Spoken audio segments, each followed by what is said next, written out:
وہ سستی سے کھڑے ہوتے ہیں، یعنی رغبت سے نہیں آتے۔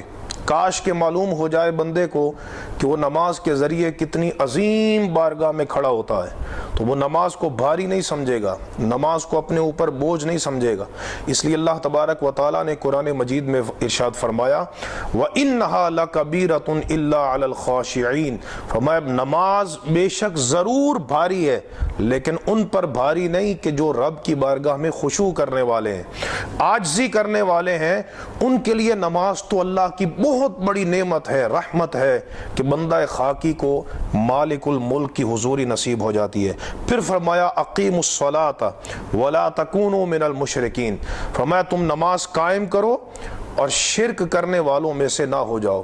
کچھ علماء نے اس آیت کے ظاہر کو لے کر یہ کہا ہے کہ جو بندہ ایک نماز جان بوجھ کر چھوڑے گا وہ کافر اور مشرک ہو جائے گا۔